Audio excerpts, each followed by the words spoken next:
I opened for CK, Joe Rogan, Dave Chappelle, Really? Chris That's Black. so cool. It was cool. Did you ever like talk to Joe Rogan at all? He's one of my favorites. Yes, Joe Rogan told me to do jujitsu.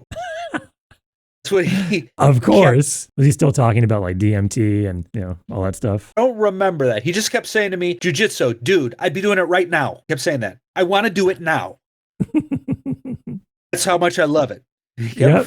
It's still like that. Thank you for taking a seat with the chairman.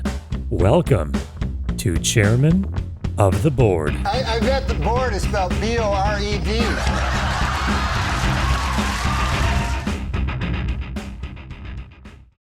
Hey everyone, how you doing? Welcome back to the Chairman of the Board podcast. I know it's been a while. It's been about a year since my last episode, but as you can see, I upgraded to a new studio. I'm wearing a suit now. I am a multi-billionaire. And, now I got a new guest. The first one in about a year, Dan Rothenberg. Thanks for joining me, Dan. You're welcome. Good to be here, Michael. Yep, definitely. So I know you from the Helium Comedy Club. We met last summer during a comedy competition. We kind of became friends.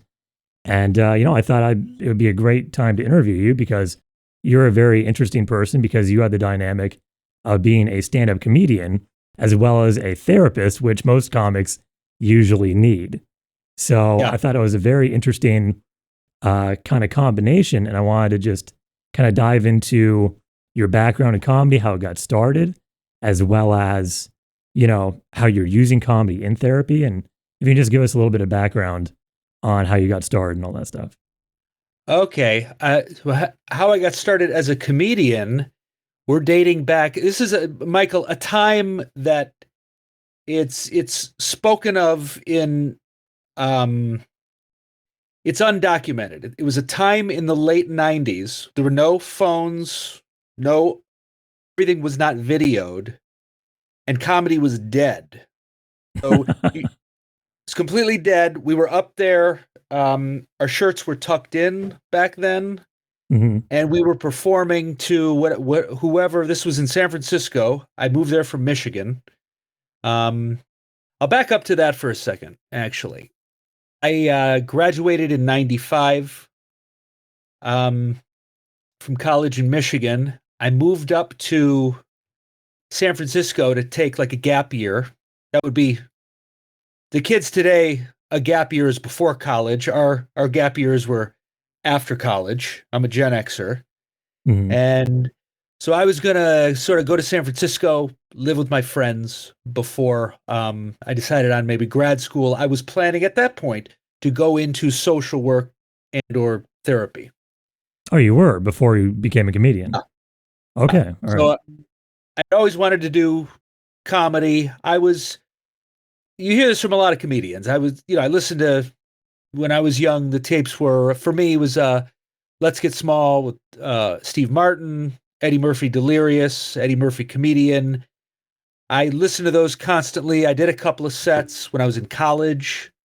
I think I was kind of regarded as funny, the guy that people said, you should try stand-up. And I always really wanted to do it. Did you do the sets? Sorry to interrupt you. Did you do the sets like on a college campus, or you did it in a club in the city with like college friends that came and saw you? Oh, both. I did a couple at the coffee bar on campus. Those went okay. I did one in a bar that had an open mic for music. Yeah. How did that go? It went well the first time. I went up the first time. Went up the second time. I remember, when you start as a comedian, there's a lot at stake. You really care. It's like kind of do or die up there. And the second time, these guys were playing pool and started to heckle me, and I fell apart and bailed. The only time you left the stage. Ever happened to me. Yeah, I was on the stage, and I think I said something like, "Well, I don't think this is going to work out," and I ran for my car. I think everyone's had that feeling. There. Yeah, everyone's had that feeling as a comedian. I don't even remember. I think I blocked out the trauma of that, what that felt like, and to this day, bad set it still takes me a while to regain eye contact with the world. Yeah. It's rough. And Yeah. me, bad set is not necessarily not getting laughs. It's when you crawl inside yourself and die Yeah. Yeah. and succumb the failure of the moment. Like for me, a bad set isn't even if I got booed. It's if Huh. I get no reaction at all, or if I like screw up my own wording and I'm Mhm. angry at myself because I screwed up the joke and they don't get it because it's my fault versus they don't get it even though I did it right. Do you ever have that feeling? Yes. Yeah, Yes. I think one way or the other, when you're up here instead of in the moment, Mhm. comedy gets ugly. It does. And Yeah. it's tough. And I heard it described. There was one of the many documentaries described eating it on stage, and this is what really clicked with me. When you eat it on stage, you fall and you keep falling Mhm. long after the set is done, and the only way you can get back up is to redeem it and do another set It really is, yeah, to get your confidence back. yeah. And so I think after that, I don't know if in my head I quit and said, I'm not doing that again. Moved to San Francisco with my friends in 95. And so I was going to kind of go into social work, and I got a job in HIV research, Oh, actually at an exciting time in San Francisco. At the time where HIV was they had found the cocktail where things were beginning to move toward not being a death sentence. right. And I decided to start doing comedy. I just kind of lived in Portland. Before I went to San Francisco, I spent the summer with my best friend in Portland, and he encouraged me to do it. So why did you move to Portland in the first place from Michigan? Because my best friend Mick was going to Lewis and Clark Oh, okay. college, and So so you just actually followed him. Portland. Yeah, so I knew I was going to join my friends in San Francisco in September, and I went to Portland for the summer, and my first set was at the Gresham Inn. Is that a hotel? Uh, Gresham Inn? I don't know. It was a bar. A Maybe there was a bar. Okay. hotel on top of it or something. And that's where I started. I was, like really green and had some okay sets, had some So bad sets. what was it like then? Were there, because right now the comedy community is really booming now. Comedy's, Right. yeah, like huge. It's cool again. It's dangerous. People are getting attacked on stage, obviously like Yeah. Dave Chappelle, right? It's like kind of being a rock star now if you're Kevin Hart. But Yes. back then, like you said, comedy was kind of dying. Like it was big in the Yes. 80s, right? That was the last boom. And then it went downhill in the 90s and kind of started slowly climbing back up through the 2000s to hit now, right? So were, at, first off, were there many even clubs? Like was Helium wasn't even a brand, right? The Helium Comedy Club? That wasn't even a thing then. And so I didn't. I started really at the death of it. Okay. So, for those of you listening that might be a little on the young side, yes, there was a boom in the 80s and 90s. The boom was marked by things like Evening at the Improv. There was cable television, boomed it. Caroline's Comedy Hour, Evening at the Improv, that was on A&E. MTV, stand up, blah, blah. There's a million of them. And just for laughs too, right? Yes, sure. There was the Comedy Festival just for laughs. That wasn't on TV though, right? Was it just in person at that time? I think it was just in person. Okay. To the average person, and this was to overgeneralize it. Comedy was they say it just got oversaturated, and the quality, anyone could be a comedian. Dentist was off on the weekend getting good money to host club because it was booming and they were selling drinks. At the end of the day, it was just a lot of drinks sold. You could pay comedians cheaply. Hmm. And I heard a lot about there were a lot that. of How clubs. comics were like just paid like nothing for years, like kind of slave labor, and the clubs That's made when I tons of money. started. Yeah, that's when you started. Okay. Yeah. Yeah. And that's something we will get to. Just that culture of comedy. We have nothing. Comedians, we have no union. We have the only benefit, no dental, I heard Tom Rhodes said this. The only benefit a comedian gets is free drinks. Yeah, that's about it. To drown your benefit sorrows after a bad set, pretty much. Yeah. So you go in and say, "Fuck, I gotta see a dentist. My tooth hurts," and the bartender will be like, "You want a shot? That's your dental plan." Yeah, that's about it. You're right. Still like that. Yeah. Huh? That's never changed. Because comedians are very, just independent people and thinkers, right? And there is really no union besides, like, Bill Burr recently started the what's it called, All Things Comedy, ATC, and it's not really like a union for rights or anything, but just to, even him, he's like, it's a very rough put together kind of thing for comedians to come together and support each other for making specials, and kind of like a little network, but still, there's not much. Yeah. Exactly. So I didn't realize, like, I moved to San Francisco. My home clubs were the Punchline and Cobb's, which are the major clubs there. Right when I moved there, the Punchline had 3, 4, and it went to 2. Like in the first 2 weeks of my comedy, everything was closing down because this boom that got oversaturated. When you think of the 80s comic, it's all Seinfeldy. I like Seinfeld, but it's a dude airline jokes.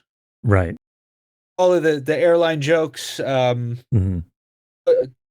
airline driving, it got very hacky. And it was almost like the world just said, okay, enough of that. Everything closed down. I started.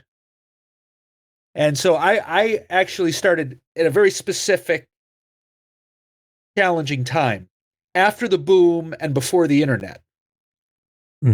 Right. So I was being mentored by people that didn't know what they were talking about. Because the business model then was, just do a lot of coke and travel around and get all the gigs you can. There was no plan because you didn't. In any case, you didn't need a plan. Because there was a lot of work. The work dried up. I didn't care because you're like, this is a long shot anyway. If you love comedy, you're just going to do it whenever you're going to do it. Right.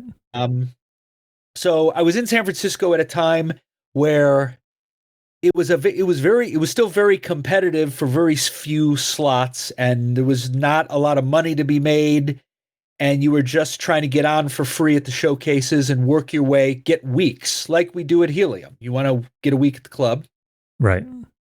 And things were really dead. So I opened for, if you can think of a headliner over 50, I opened for him. Really? Yeah. Do you ever open for Louis C.K.? Yes, many. Really? 3 or 4 times. Yeah, that's awesome. That's really cool. Yeah, it was back then. It was awesome. It was pre Pootie Tang. He was one of many brilliant headliners, putting 0 butts in seats, and maybe making maybe $5,000 for the week, which wasn't bad. It was more than he was bringing in. It was like, so I opened for Louis C.K., Joe Rogan, Dave Chappelle. Really? That's so cool. It was cool. But it was just a big artistic boom that no one knew about. Did you ever talk to Joe Rogan at all? He's one of my favorites. Yeah, yes. Joe Rogan told me to do, he told me to do jujitsu. That's what of course. Of telling course. me Yeah. this was during his Fear Factor tenure. Yeah. But he was not even that known, I think, for the martial arts. No, he was kind of doing UFC commentary on the side, I think, but he Huh? wasn't even that known for it. Yeah, I think he was just kind of getting into it still. And yeah, Fear Factor, like that was kind of on the rise because he started Huh? he started his podcast, I think, towards the end of Fear Factor. Huh? I think, but that kind of gave him a boost because he got known from that, and then everything else took Hmm. off. But yeah, that's awesome. Yeah. Was he still talking about like DMT and was he doing and all that stuff? What does DMT stand for? I'm sorry. The drug. We use it when we're dreaming. It's a hallucinogen. Duh. Oh, yeah, yeah, I yeah. forget how to pronounce it. I don't remember that. He just kept saying to me, "Jiu-jitsu, dude, I'd be doing it right now." He kept saying that. I want to do it now. That's how much I love it. Yep. It's still like that. Yeah. So I got a chance to open for all these comedians who are going to kind of change the world, and that was really cool. And it's funny, as a comedian, you can go a long way without getting anywhere. So you can I rode in a lot of limos, and I've performed for thousands of people, and what I was unable to do is put it together and kind of have a plan. What all of you guys are doing now was an unknown. We were waiting for the gatekeepers to give us a show or give us a crappy. Yeah. And I heard there was a lot of shitty gatekeepers. That's what I heard. Yes. Yes. Yeah. And so so what you did back then was you tried to work as many clubs as you could. I went all over the country. I went to Europe too, doing clubs, and you tried to avoid the one-nighters, which is, comedy night at the Ha Ha Hut or the Clam House or wherever place that was having comedy that shouldn't even be having comedy. So my first paid gig was in Vancouver, Washington at La something. It's Mexican food. Shit, I'm losing it. I'm 50. It's La okay. Cocina? No, it's not La Cocina, but it was Vancouver, Washington. I remember the headliner there, Jan Barrett. Who knows? I haven't heard about her in a long time. Her and another guy, and I remember thinking, to me, these were rock stars. Right.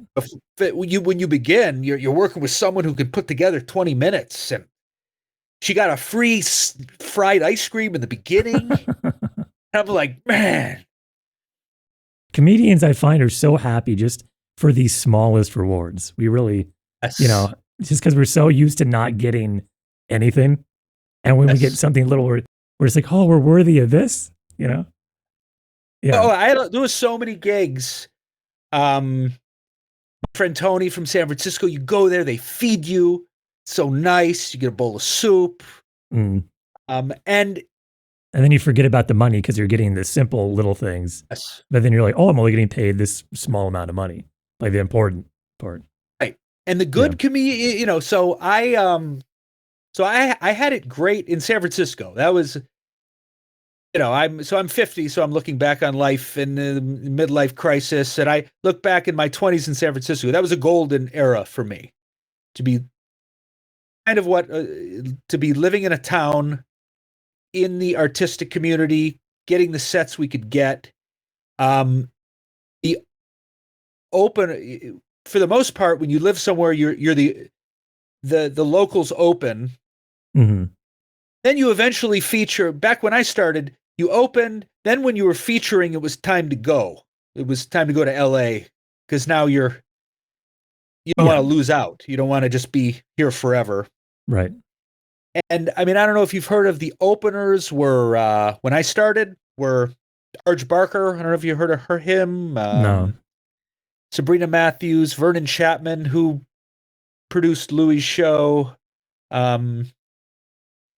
And it was a lot of good comedians, and I had that hunger to get out there every night, and I worked my way up to feature. at Cobb's and the Punchline. And I was the house MC at Cobb's, which was considered an honor back then. And so I was, you're just opening for all these amazing comedians. Mhm. Again, Louis C.K. was, he was doing his bits of, I have a peach. It was just sort of absurdist. They're really silly. I go back and I'll watch those. I'm like, wow, he's really transformed a lot of his material because he did used to be absurdist and now he's more about like philosophy and, just the curve of a comedian, kind of like how Carlin kind of went more and more into philosophy. Louis does kind of the same thing.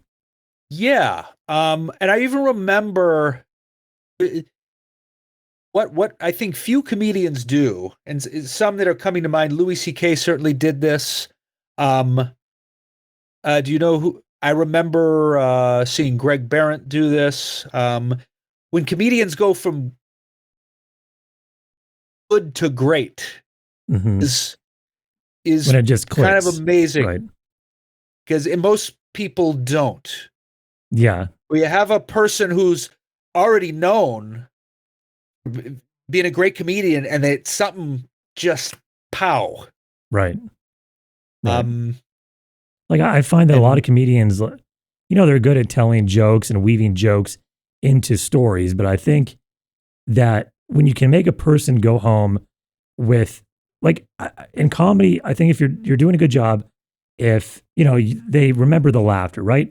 But if they can go home with an idea and still be able to remember the idea because of the laughter that seeped in that idea, like for me, why I got into comedy was I wanted to use it as a tool to eventually get philosophical ideas into people's brain, right? Especially as I get more wise as I get older.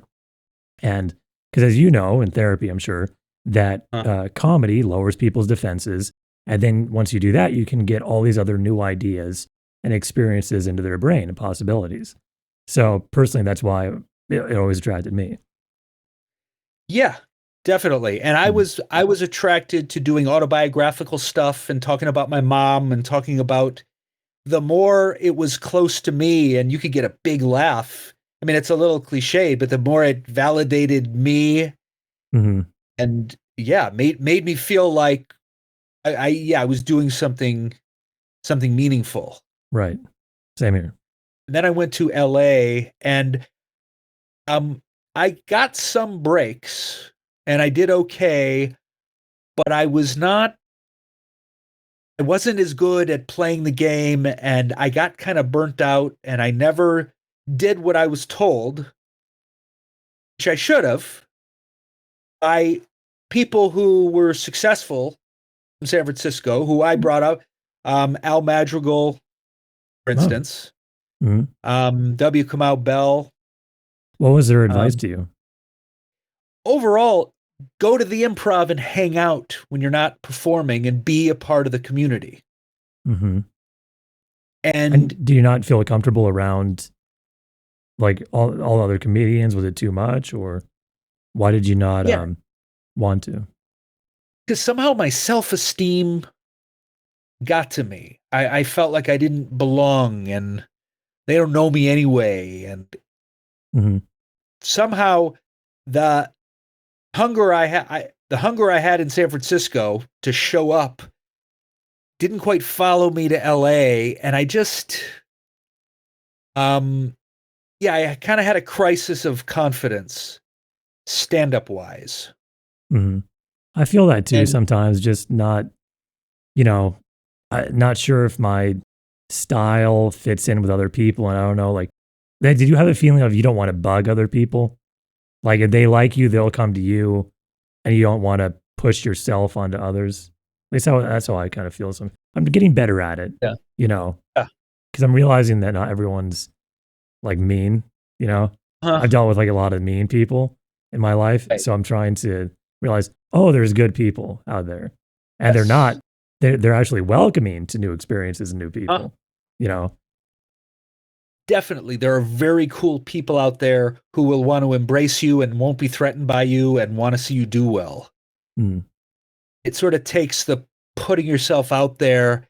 And for some reason, I was comfortable in San Francisco. And looking back, I waded through a lot of bitter people that didn't want you to succeed. I just sort of persevered through it. In LA, I lost a little of my mojo in terms of knowing who I was on stage. Mm-hmm.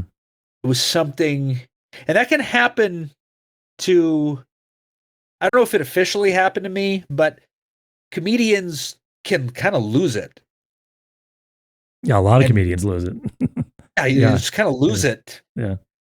So, yeah, and so I changed to doing one-person shows. So I started to do theater stuff. And then I decided to go back to grad school and become a therapist and work with kids and do what I was going to do, because I was just, first of all, we wanted to have a kid, and I was just burnt out.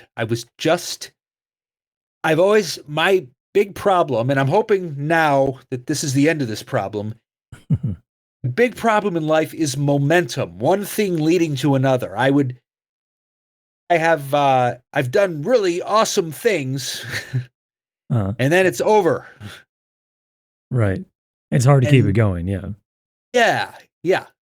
Somehow, so so we did that. In the process of that, I lost the management. It wasn't working out so well. Mm.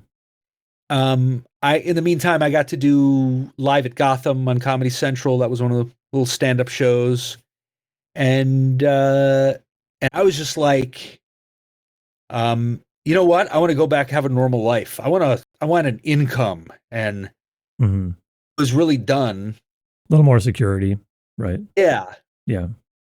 That's what I needed to do at the time. Now, coming to the present, now I'm very glad to be doing what I'm doing. I wouldn't trade anything, but I'm a comedian without a stage. I'm walking around thinking about bits and not doing them. My son, I'll be like talking to myself.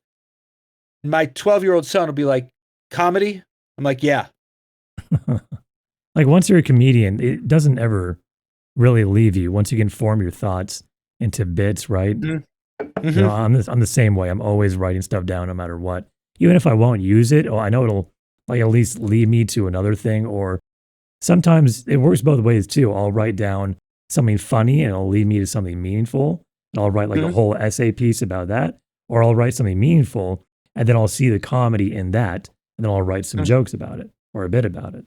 And once you get that in you, it is addicting to get out your thoughts. And, you know, even if you don't write them down, it's just, you're always thinking in that process. And, you know, when you're making someone laugh, that's addicting too. It's a drug to make other people happy. So yeah, I get what you mean there.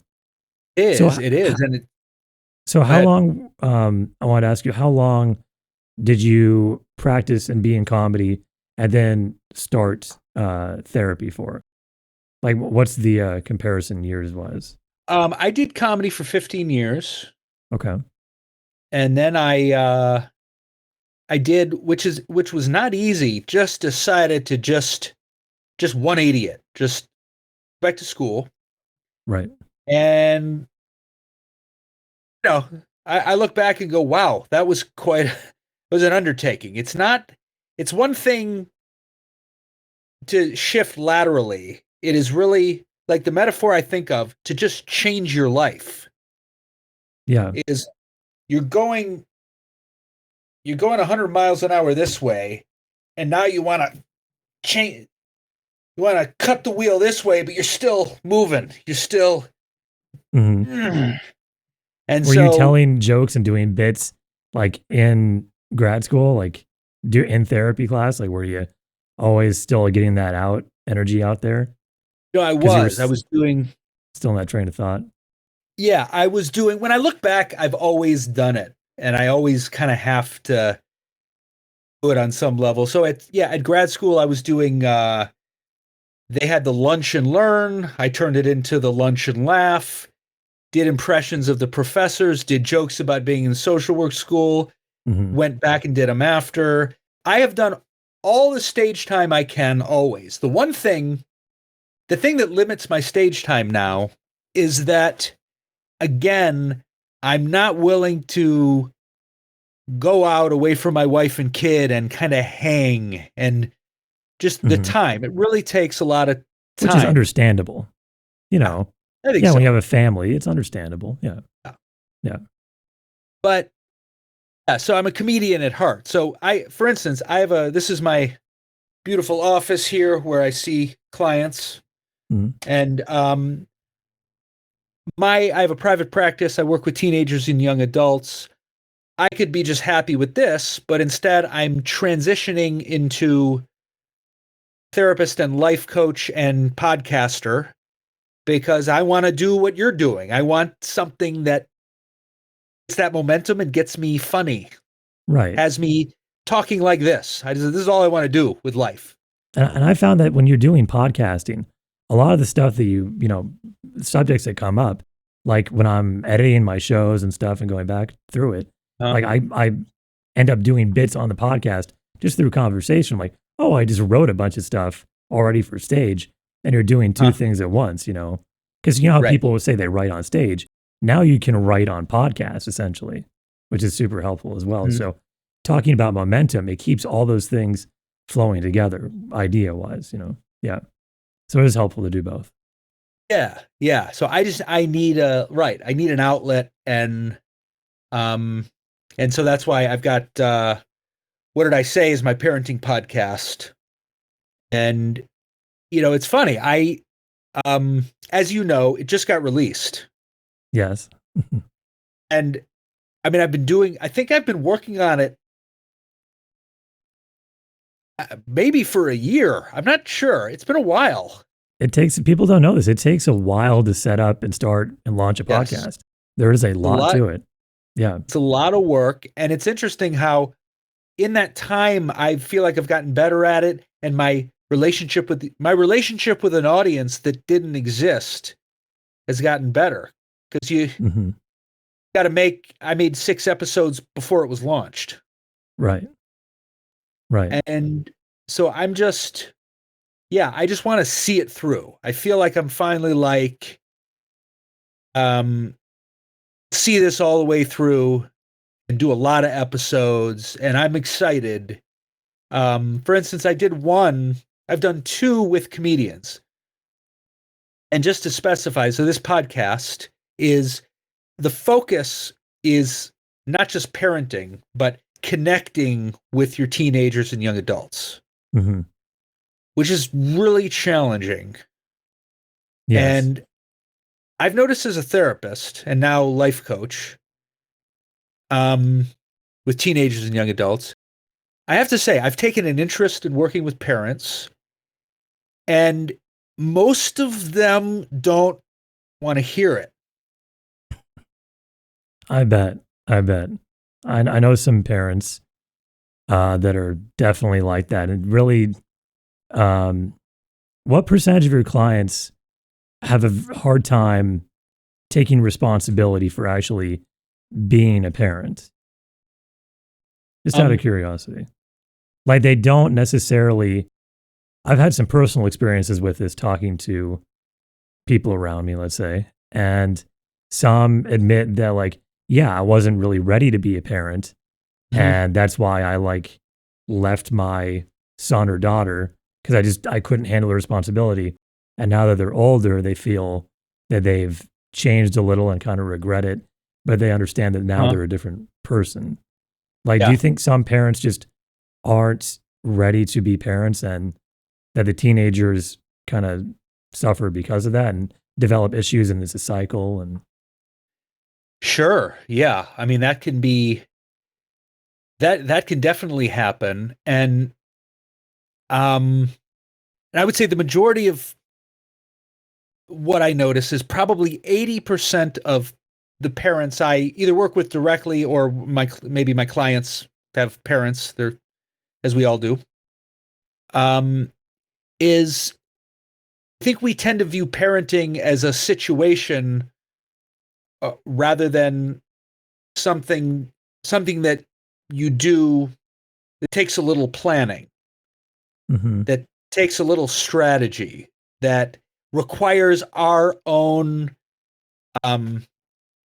growth. I think parenting is the ultimate test of one's ability to learn and grow about ourselves.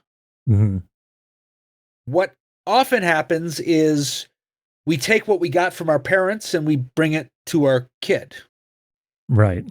And so maybe our parents raised us from anxiety, and we take that anxiety and we raise our kids. And what I mean by that is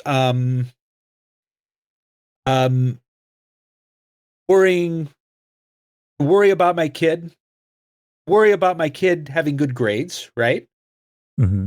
And then maybe I helicopter over him and make sure he gets his assignments in. Mm-hmm. So there's an example of parenting, which, and by the way, if it works, it works. You'll know if it works. If your kid wants to talk to you, if your kid comes to you for support and advice, you're good. Whatever works.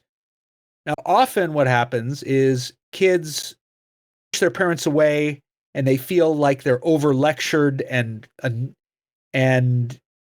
going into their room and they're going on their phone and they're basically saying, just leave me alone.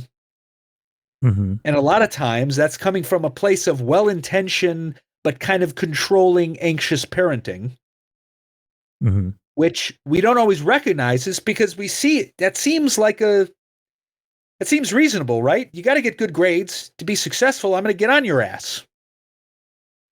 But at the same time, teenagers are developmentally at a point where they need independence and autonomy. And they're testing ideas, right?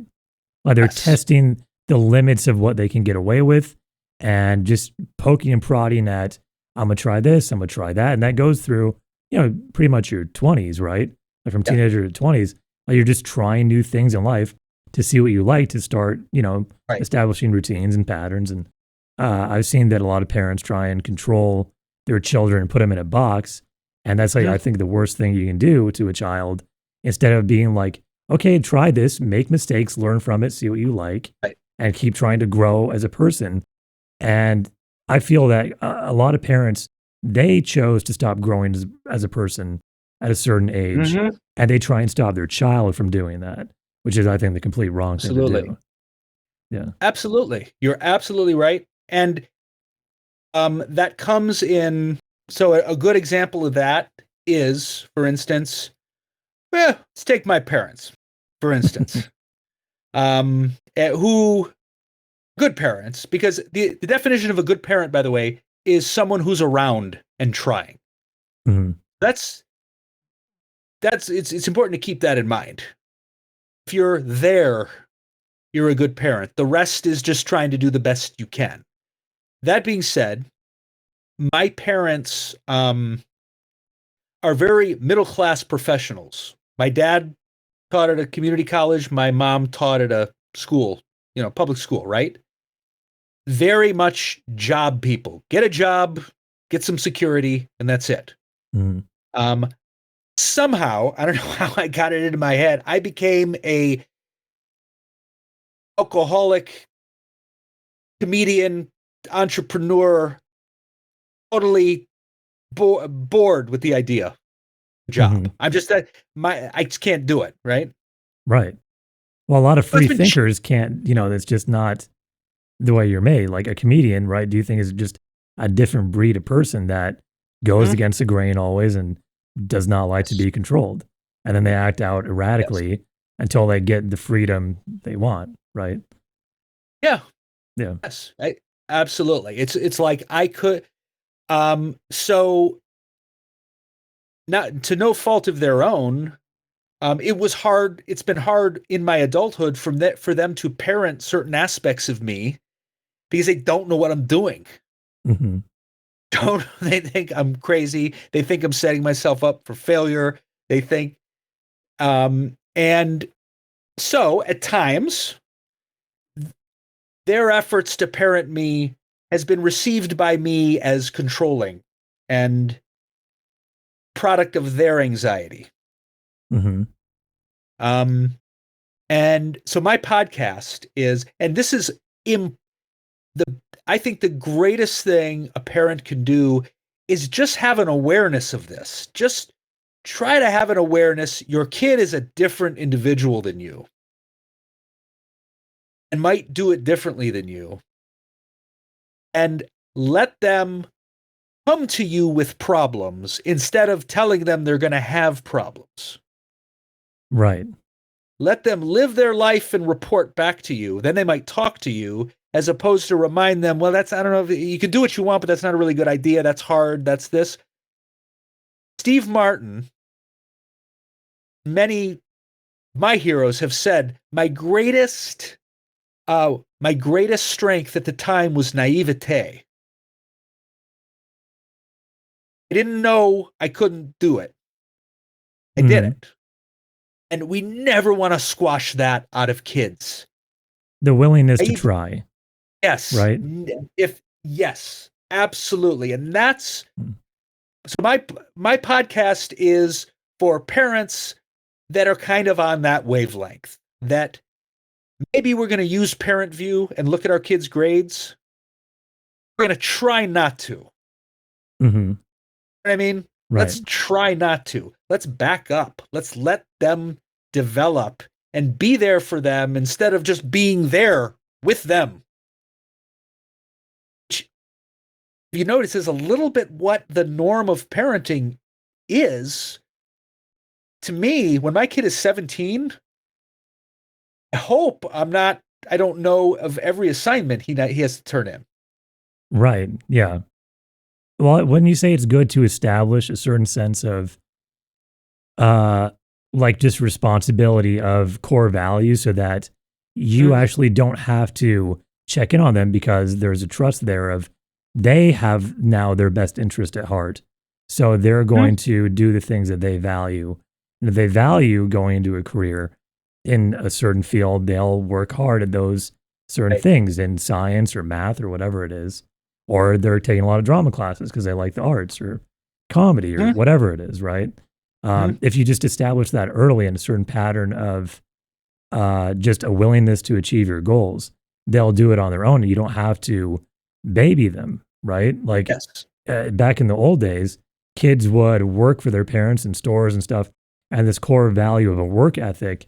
And, you know, maybe you don't need that now of just like taking over the family business, but just having a work ethic of following your dreams, you know, some core value of this is what you love, you should work towards it and start almost having a specialization earlier in life than later in life in college. Like, okay, you're obviously keen to this certain thing. Like I knew when I was 3 that I wanted to be in stand-up comedy. Like I just knew. I've never not known that I didn't want to be a comedian or a public speaker or any of that stuff, which is weird because I did a personality test recently and I guess the 16 personality types of Myers-Briggs thing. Yeah. So I found out that I'm an INFJ male, which is 0.5% of the population. And I'm an introvert. And I was like, interesting. I guess most comedians are introverts, but we do extroverted things. But I was just surprised to hear that. And I guess it kind of made me have a realization of, oh, maybe that's why I've never really related to people on top of the disabilities and stuff is just my personality has been different. I've always known what I wanted to do. And a lot of people kind of do have to try different things to get there, but I've always known, you know, did you always know what you want to do? Like, did you know that you wanted to go into comedy or have a sense from a young age? Or did you have to bounce from around? a fantasy standpoint? Yeah, I fit. Yes and no. I fit the description of a comedian in that we always talk about how I was watching The Tonight Show to see the comedian. I was listening to the albums a million times. All of that. I don't think I knew it was possible though. I've heard a lot of comedians, early on comedians, say they didn't know it was possible, but they did the same thing. They're always watching it and were attracted to comedy. They're like, I don't know if I can actually ever do that. I didn't know it was attainable. Now it's different because it's so prolific, you know, everywhere. Yeah. But to me, that tells me that you always did have a sense and probably knew that you wanted to go into it It just wasn't established, so you couldn't say I can do that, but you did do it. So Right. yeah, Right. Yeah. So I didn't know I'd be doing it. I didn't know I'd be doing it after college, but I was definitely drawn to it. But at the same time, I was not in theater. I was not in performing. I had a part of me that was very nervous. I think we all had that though. Yeah. Yeah. I like what you said about, I think comedians are introverts and comedians are often shy, which sounds ironic, but it makes sense to me because when you're shy, comedy gives you the chance to take the microphone and now everyone has to listen. Like you don't want to start talking unless you have everyone's attention to listen. I agree with that. So it's fear. It's fear that gets us going. That's not courage. The fear of being ignored. Yeah. Fear of, to this day, I cannot jump into a conversation. I feel like I'm middle school. Yeah, me too. It terrifies me. Yeah, Give me the microphone and officially announce, now listen to this guy. I'm comfortable. So there's a shyness. And also you get to use comedy. We talked about earlier. You use comedy to get your ideas out and lower their defenses. So they're willing to listen to your ideas, you know? Right. That might be a layer on top of it as well. Yes. So how do you use, so here's a question. What do you think the purpose of comedy is in life as a tool in therapy, as well as philosophically and the greater culture of society? Okay. In therapy, it's subtle. My comedy comes out with my clients. It's more of a subtle rapport that is, how can I put this? It starts with nonverbals, and then depending on who I'm working with, it becomes a little funny. Well, you got to feel it out, right? You got to feel out the situation for every case. Right. So the metaphors I use might be kind of funny or kind of ironic, but I'm not telling jokes, which can be very bad for therapy. So a lot of people, it would be funny if they're forced to listen out and you're just doing a set, you know. Yes. About I cannot take their material, make it my material. Nothing like that. Would it ever be a good exercise for them to actually write jokes about each other and tell them to each other in a playful way to like break down barriers? Have you ever done, is there any exercise like that exists? When you say about each other, who's the each like if other? you had like a family for therapy that came in, right? Okay. What if you had like the kids write jokes, even if they're not that good, like try and write jokes about the parents and the parents write jokes about their kids and they try and bond through comedy. Is that like an exercise that exists or anything that's taught? Not that I know of, but I would do that if it came to mind. I'm always looking for, so yeah, I mean, if a family came in and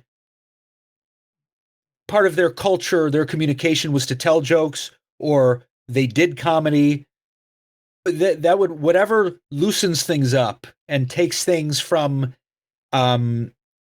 anger into acceptance. Yeah, I've done role plays with clients that they turn funny. They just get funny, and they help manage anger.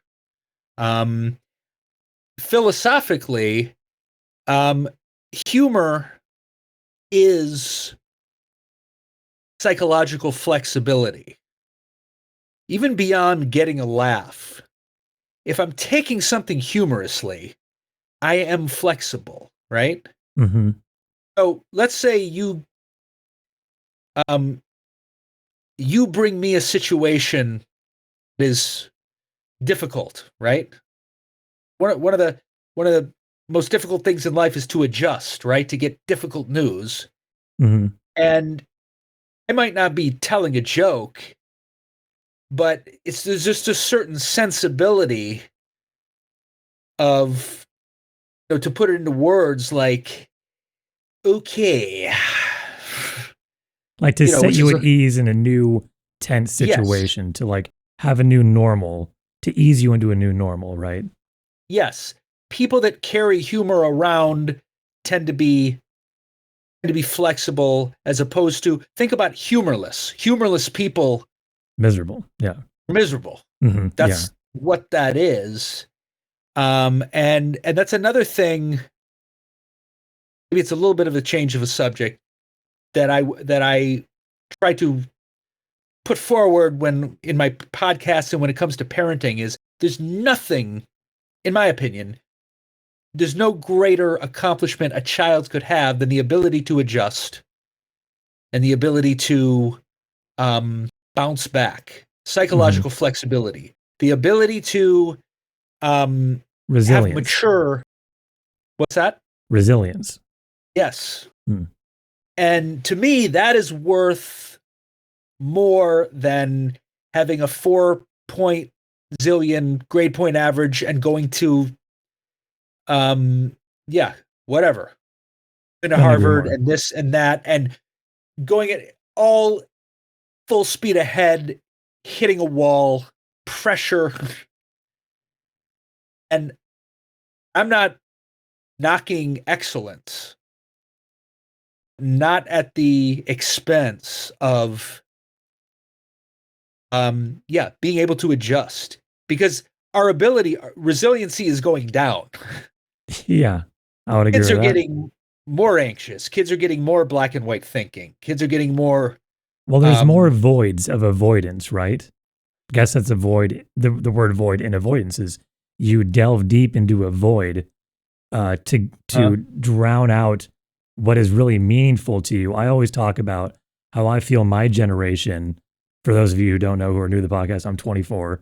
I know I look like I'm in my 40s. A lot of people think, but I would get that in high school that people think I'm in my 40s all the time. People thought I was a teacher when they were a new student. You could go either way. I could go either way. Some people, no, you look young and old at the same time. You look like a really young person. One of these people that could buy beer forever. Yeah, that's what. Yeah, I still have never gone carded. Not once. Never gone carded ever. It's just not. Yeah, I used to have these thick bulletproof glasses because I used to be legally blind, so everyone was just, I look like an older guy. I want to see the reality show with you in that suit, seeing if you can't go anywhere you want. It is true. Like when I started to like dress better and stuff, because I could actually see the clothing I was putting on. Like people would treat me differently if I was a person in a wheelchair who dressed just normally or subpar or whatever, just kind of versus like dressing like this, going around in a wheelchair. They're like, oh, they would go from avoiding me to like looking at me and being, their interest is piqued, and they're actually not scared of me anymore because I look like I'm put together. So it's not like my friend Alan in 7th grade, right? At the time he wasn't my friend, but he's like, he didn't want to approach me because he told me years down the line, he's like, Michael, I didn't want to get near you because I thought you were going to drool on me. That's what he told me. And then he saw one day that I started making all these people laugh in a circle. And he's like, oh, he's making people laugh? How's he doing that? He thought I wasn't like all there or something. So that's how I always, going back to resilience and stuff, is I never stopped trying to change the way people thought, introduce new ideas. If people were scared of me, I would approach them, set them at ease with humor. And that's how I gained friends. And also going back into avoidance, like a lot of my generation, I think, are scared of their potential, and they don't want to have the realization of the work it will take to get somewhere, And because of the things I've been through, or it's just my character, I don't know. I've always been the guy that's been like, I know it's going to take a lot of work, but I'm willing to take the risk. And it could be because I've always had to take risks because I've died so many times, or, I've had all these surgeries and stuff. And most people haven't gone through that. I've gone through that since I was a small child. Like, that's my normal. Oh. And I know most kids that isn't their normal, especially now because they have Netflix and video games and all this stuff. And like, I tried to invite my friends at the time about a year ago to start a podcast with me and go off and do all these other projects. And they just couldn't do it. They still play 10 hours of video games a day, and they avoid Like I told them, I said, you have this talent, you have this talent, you have this talent. You should work on it and not avoid your potential. You can have genuine success here. And they made the conscious decision to avoid it still and continue in the path that they're on. And I thought, well, I'm not going to force them. That's not my job in life, right? We all have our own paths. So I thought I'll just lead by example. And down the line, if I have opportunities, I can give them to them, give the opportunities to them, and they can take them or not. But you can't force people out of avoidance. But I think just because there's so many opportunities to avoid potential and hard work and resilience, that people take them more often because they're more readily available nowadays versus having that work ethic of getting things done and having more human contact and relationships. A lot of it is online, and it's addicting to have those relationships through gaming instead of in person and then making plans to go do something else more meaningful. Or if because when you're with someone in person, you're like, hey, let's start something together. Let's do this. Let's go do that. And when it's online, a lot of the time it's like, hey, let's go play this other game instead of playing the real game of life. It's another fictional game. When you're buying Lamborghinis in Grand Theft Auto instead of figuring out how to buy a Lamborghini in real life, or start a family in real life instead of starting a family in The Sims, you know? And I would add to that, we're always training and retraining our brain. And when neurologically, if you're playing Grand Theft Auto, and that's more of your reality than the game of life, your brain needs an update. The brain is the ultimate computer. That's the perfect term, because you're always having to update Grand Theft Auto and stuff for the new stuff. Yeah, but you really need to update your brain to get rid of that stuff. Yeah. Your update is life. Your life. The real life. Updates this computer. And it's like, Grand Theft real. The real Grand Theft is your like mind and body, you know. Yeah. That's a real thing.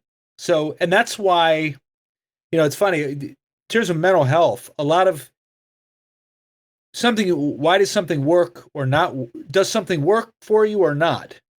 And when it comes to video games or gaming, it'd be one thing if a kid sat down for 3-4 hours, did Grand Theft Auto, and then said, wow, that was energizing. Now let's go. Now I'm going to do my homework, man. That was just a great and no one does that. No one does that. They're not like, I'm going to go, light up all these people on the sidewalk, go get a hooker, and I'm only 12, and now I'm going to go do my homework, They're going to stay with the hooker and shooting everything and Not just because it's such a tantalizing, it's a distraction, but because you're in someone else's flow. So the person that created that game isn't doing it. They're probably not playing. Yeah. That's their creativity. We need our own creativity, our own life to update the computer to be okay, so that's a long way of saying, I've barely ever done this, but when you get into that, when you get into the flow of a game for 8 hours, most people feel depressed and weird. Yep. And I did it because I was disabled, and I convinced myself, because I also, I had never had rides anywhere. I couldn't do anything. So I'm like, I have to do this. And I'm just going to, I've been broadcasting since I was 14 years old on Twitch. And I thought, all right, I'll be a funny gaming personality. Right.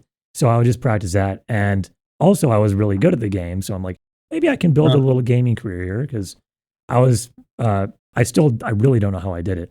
When I was, because I was blind till I was 20. I'm 24 now. So for 5 years, I don't know if you know the game Battle. You were what? I was legally blind till I was 20. Holy okay. Yeah. The whole time? Yeah. Yeah.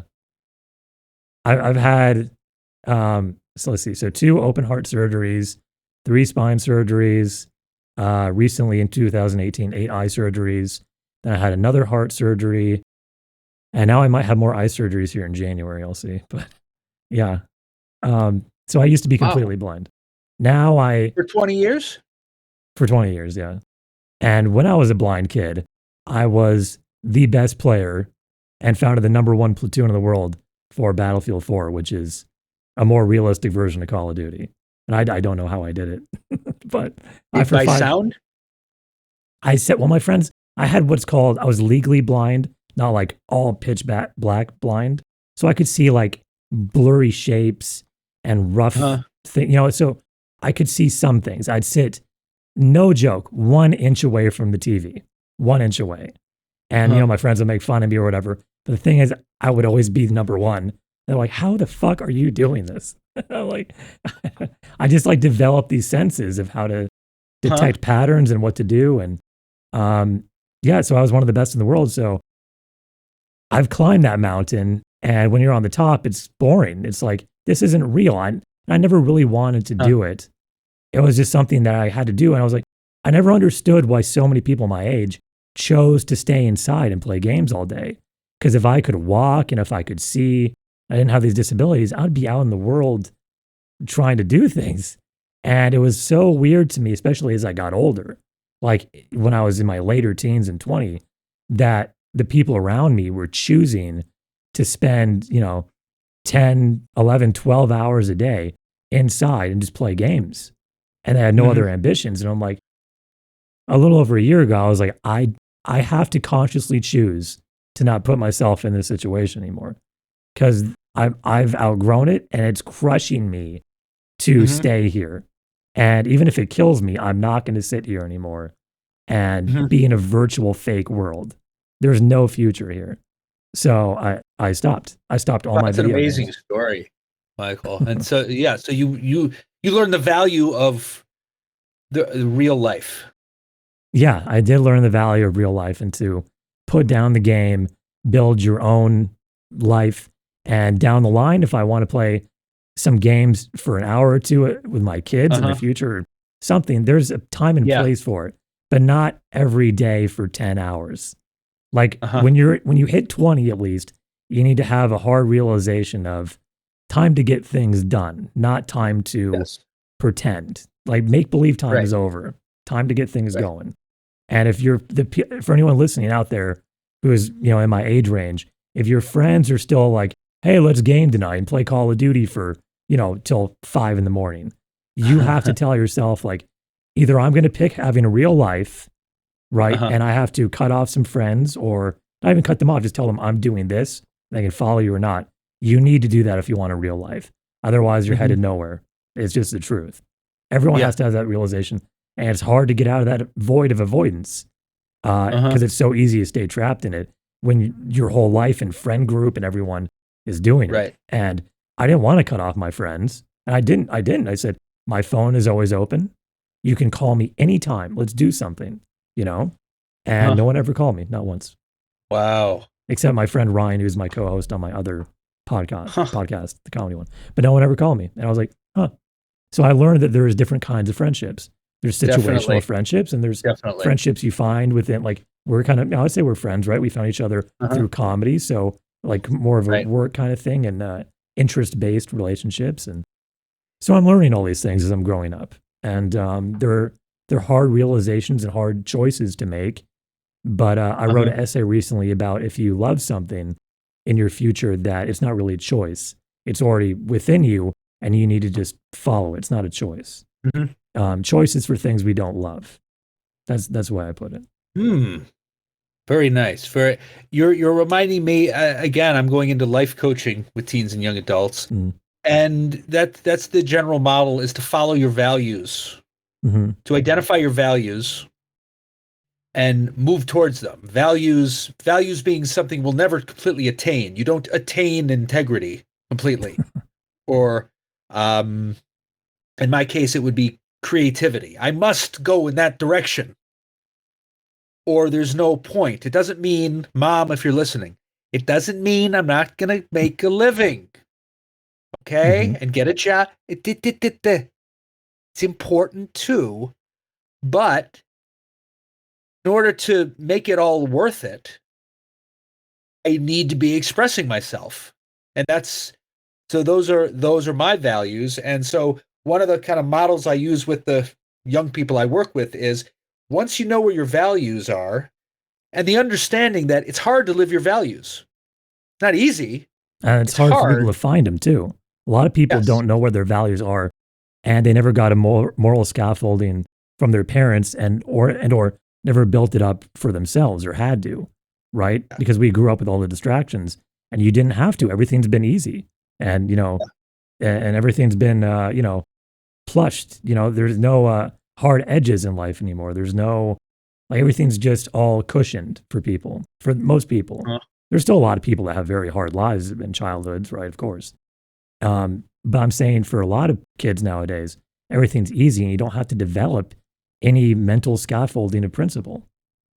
So they're lost. Okay. Hey, just give me an example of that. Is it sort of like the millennial, everyone's a winner, or what's easy? I mean, I'm saying just there's no real mountains to climb when you're young anymore, at least that I've seen. Mm-hmm. Most people just choose to stay at home, watch Netflix, play games. Right. Yeah. That's their achievements. Their achievements are the little trophy that pops up on Xbox when you complete a task. Right. Yeah. Like you get literally a little trophy when you collect in Star Wars, like little coins or something, like a certain amount. It's not a real achievement that you had to work towards. It's just fun. It's just a fun thing. And you're not thinking about principles and building your own character on the inside. Like everyone's born with a character, but you got to develop it. And a lot of people don't develop it anymore. At least in my view. Yeah. No, definitely. And what's hard for parents is finding a balance of, we all want our kids off our phone and off our devices, right? But we also have to respect you guys and understand that there are some things you're doing on your phone that you don't have a choice. There's some things you're doing on your phone that might be creative. There's something. So, for instance, what I believe you want to avoid is just kind of always being over your kid's shoulder, telling them to get off their phone without knowing. For instance, you mentioned Twitch, right? Mm-hmm. I've worked with kids who they were gamers and then they did the Twitch thing.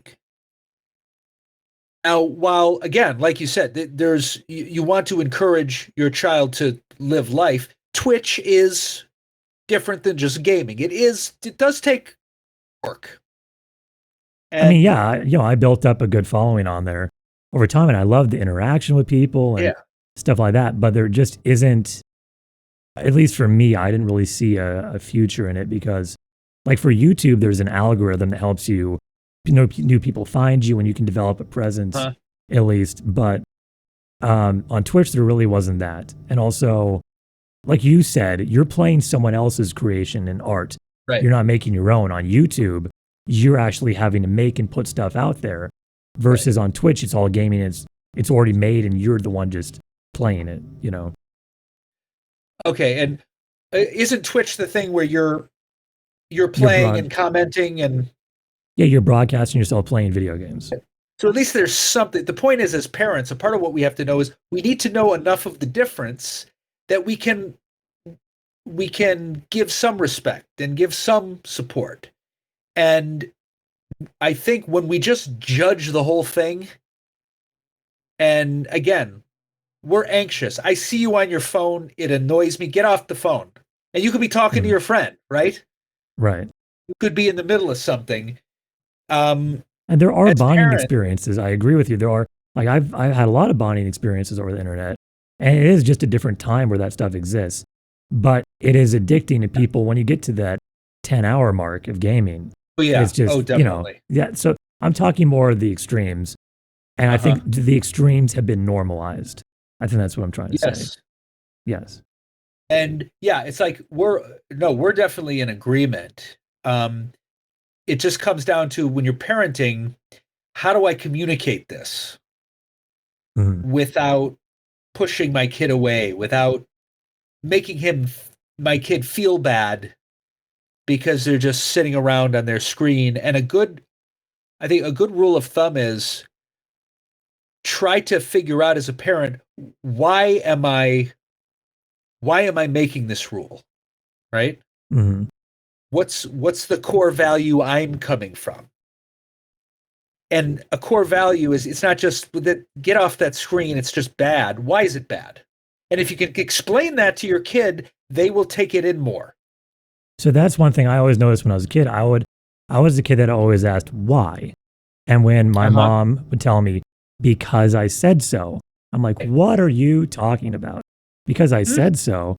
And then you want to rebel because it doesn't make sense. But if you have a why, then the child will follow the how. Exactly. Right? My opinion. Exactly. Yeah. Exactly. So if I say to my kid, listen, I know you're really into that. It is, balance is important. Okay. Interacting with new things in life is good for your brain. So we need to find some balance. And so you can do that for 2 hours, and then we need to find an outside activity for a couple of hours. Mm-hmm. Now I'm not judging you. I'm parenting you. Right. That's a good way to put it. Right. Because my value in that case is health. Mm-hmm. Exactly. Well-being, mental health. So when as a parent I can say, why am I doing this? And if my answer is because I can't stand to see that on that phone, which is the reason. Yeah, I bet. And at its worst, it gets a little authoritarian. In other words, a kid hears his parents' footsteps and, what do you want? So I know that feeling. it's understandable you want them off the phone, but everyone deserves a reason, and everyone deserves respect. Yes. That's a big thing. I think, at least in my experience, there hasn't been a lot of respect in parenting that I've seen and experienced. It is that authoritarian, I'm the parent, you listen to me, end of story. And I just think that's a bad way to parent. I think you need to share a mutual respect with your child and still maintain that authority figure, but they respect your authority because they respect you. It stems from you. Right. Yeah. Yeah, and it gets especially challenging because again, in the teenage years, teenagers are supposed to be autonomous. And here's something a lot of people would argue with, but I believe it. There's nothing your kid wants more than your approval. They want to impress the hell out of you. Mm-hmm. Whether they like it or not. They want to, yeah. Your kid, this is the teenager's dream. A parent looks at whatever they did and they go, how did you do that? Mm-hmm. Wow. What the fuck?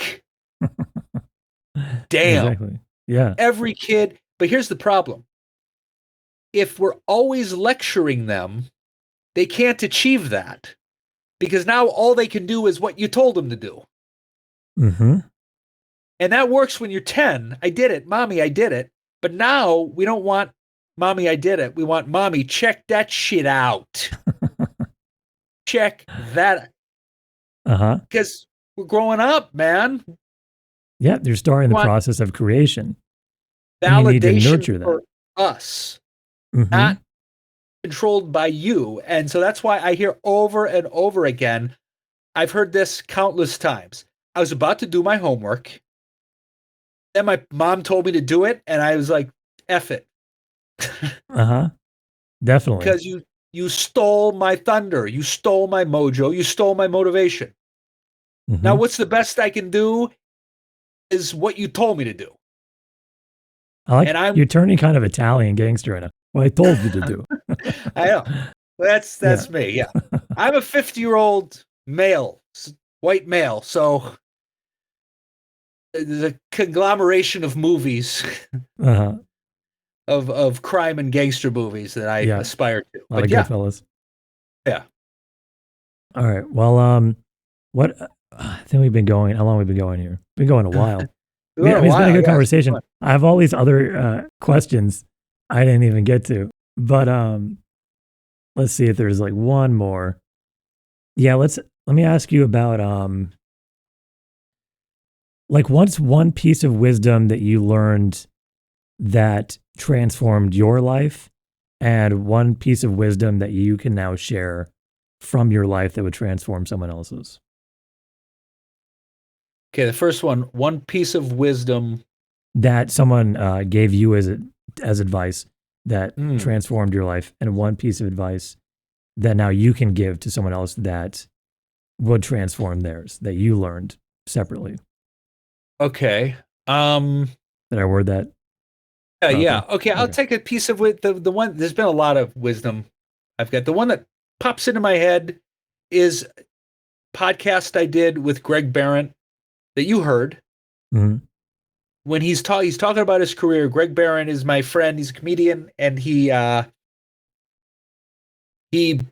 turned into a relationship guy because he wrote the book He's Just Not That Into You back in 2004 or whatever. I'm curious, have you heard of that? I had heard of it, but I have not seen the movie or read Okay. the book. No. Right. So I remember he said, when you're working hard, you're going in a direction. When you're following your passion, you're doing your comedy, you're doing your music, you're doing whatever it is you do, you're going in a certain direction. You don't know exactly what's going to happen, Hmm. but you're moving in a certain direction and opportunities will come. That's a piece of wisdom. I had never quite looked at it that way. So that as you're moving towards your passion, like if you follow your passion, the opportunities will show up. Yes. Is that what you're saying? Okay. Yes. Kind of like how you were exactly. saying with your parents earlier. I was thinking of like, yeah, if you just follow what's in your heart, what you love, the things that you need to make a living will form themselves, if you just Yes. follow what you love. Yeah. And I would add, and you definitely hit on this, with hard work. And that's And resilience. something I talk about in my podcast a little bit. You can always encourage your kids to have a plan and to work hard. And you can always have good boundaries with them and not support them after they're 18. All of that's in place. But let them do what they want, especially if they're doing the work. So if you're doing the work and following your passion, you can have you can have a plan without knowing exactly how it's going to turn out. Right. 100%. That's a piece of wisdom. You didn't know you could be a comedian, and yet you still did all those things. Right. Like you didn't know it was possible to do that, and you did, Like I didn't know, I talked about this on my last Walk and Roll podcast, is that I used to watch the movie Spider-Man when I was a kid every day in the hospital. And I was like, I always wanted to have that moment where, do you remember the moment where Peter Parker gained his powers and he put on his prescription glasses and it was blurry? And he took them off and it wasn't blurry? Do you remember that scene? Kind of. Is that Tobey Maguire? Yeah, Tobey Maguire, the first Spider-Man movie. No, I don't remember that. Okay, well, Spider-Man gained his powers, right? And now, he used to need prescription glasses. Oh, to see. I get it. He doesn't need it. Got it. And he put them on, and it was blurry. He's like, "What?" And he didn't need glasses anymore. Well, that's really clever. I didn't notice that. Yeah, so I was like, cool. one day, that would be so cool if I could have that. And I actually had that experience where I used to have the bulletproof thick glasses, and after I went through those 8 eye surgeries, which is a whole nother long story, that's too long to do now. Now I have other eye complications, but I can see 20/20. So I went from blind to 20/20, and I put on my old glasses, just so fucking blurry, unbelievable. It's amazing. And then I could see without my glasses. So I would take them off, and I put them on. It was blurry, and I could see without them. And I had that moment of, that vision coming to life. Right. And it's a lesson that if we have the courage to grow and change, we do better. Mm-hmm. What used to help you now blurs you. Right. Because you've moved beyond that. Yes, exactly. And And so when you, I'm going to get a little schmaltzy when you say the thing that experiences I've had to share with. Okay, a couple. You said experiences I've had that can change other people. Yeah, just a piece of wisdom that you've gained in your life that you think could transform someone else's life. Okay, the number one. I'll start with the deep one, which is I've gotten cancer twice now. Both times, I have I've been told I have cancer. I've been through rounds of major chemo twice. Never lost a hair. Never got tired. Barely noticed it. You barely noticed the chemo? Oh, barely noticed Wow. it. Didn't change my life at all. So I have this I've odd never heard that before. experience. That's crazy. Oh, That's I've good. had this I odd mean, experience. It could, the fact that I have cancer is, I'm told that. It's word of mouth. I have cancer. I have no evidence of cancer. I trust the biopsies, but, wow. yeah, it is never, in fact, chemo times cured my psoriasis. Huh. But it's the only side effect is I get this patch of dry skin in my leg and it goes away. That's amazing. I know. Have they seen this However, before? Have they heard of that? I Not think so. affecting people? I think Huh. when you're young, I've asked that and my doctors have said, yeah, you're young. It sometimes doesn't, it just doesn't bother you. That's great. That's great. Yeah. However, you get cancer, it's scary. You face mortality. And so what I would impart to people is I feel like I have looked into the life, whatever you want to call it, God, life, higher power, meaning, Buddha, whatever. And in my heart of hearts, I know it's all about love. Mm-hmm. And when you get into the fear of dying, for me, when you strip that all away, it's about the people you loved. It's all about my son. Exactly. And so it's all about my son. It's all about moments we have with the people we love, which is cliche, but I lived the Hallmark movie of it. Like I went through it and I could feel it. I felt the same exact thing. That feeling of what really matters is only love. That's all you're thinking about when you're dying. And if you don't mind me asking, who is that? Like I had the gift of having, when you have a kid, that's pure love. Mm-hmm. What did that manifest for you? Who were you thinking about? It's kind of a crazy story that would be too long to tell, but I mean, it sounds kind of unbelievable, but I would have like visions because I would actually die briefly and come back, and it's of a person I don't know. It seemed like it happened many times because I had to have my heart reset many times, and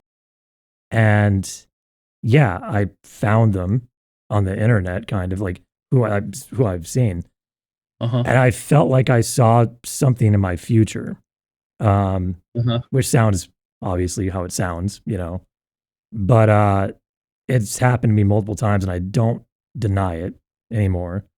So I'm following that, but also it taught me, and I think I needed to die a lot in my life early on in order to get me to the point I'm at now. I think to the point that I'm at now spiritually would have taken me till I was like 80 if I didn't go through these experiences I had now.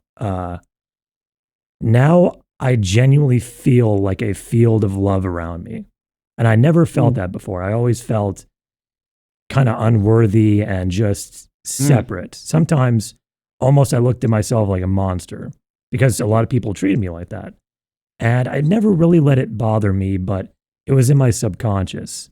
And it would attack me at times when I kind of talked about this in one of the essays I released lately on YouTube about how when you're at ease in time, there's more space for your demons to attack you.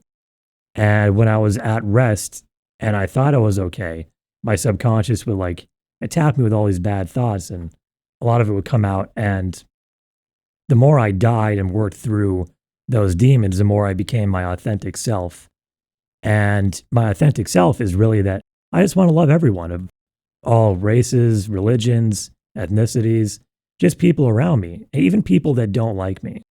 I choose to love, even if they don't show me love. And a lot of the time that I've followed my heart and what I have inside me, the people around me have changed, who were like not kind people, or like we talked about earlier, humorless, kind of mean people. I've noticed those people change just because I changed. And as I get older, I want to use comedy to lower people's defenses and try and spread love and meaning through that. So I see comedy more as like, I love comedy. Comedy helped me survive all the things in my life, everything. But I see it almost as a tool for me to use to bring meaning to other people's lives with ideas greater than myself. So when I say love, the experiencing love when you're dying, it's understanding that the people that you love and the ideas you love are already within you. And if you follow love, all of it will be attracted into like a being of one. So that's kind of what I mean. I don't know if I went off on a tangent there, but no, not at all. Yeah. But yeah, what he said, definitely. Yeah. I have a client Okay, right yeah, now. sorry, this was a long one. I know I said only an hour, but it was a great conversation. That was great. It was great talking to you, man. Yeah. Thank you, Dan. Again, just to plug his podcast. You want to plug it one more time, Dan? Yeah, sure. You want to say it, or you want me to say it? You can say it. Just get everything out there. What did I say? Parenting with Dan Rothenberg, connecting with teenagers and young adults. Let's cool. You can find it on Apple Podcasts, Spotify. Pretty much for now, it's just an audio only podcast, but you can find it everywhere you can find podcasts available. It's nice that I can finally say that. Look for it wherever podcasts. Yes, wherever podcasts are available. Yes. So thanks everyone for watching the return of the Chairman of the Board podcast. Yeah, congratulations. Thank you. I'll have many more episodes to come, and I appreciate you taking the time to listen. Have a great rest of your... Thanks for having me, Michael. No problem, Dan. Thank you for joining me. I really appreciate it. Thanks everyone for watching.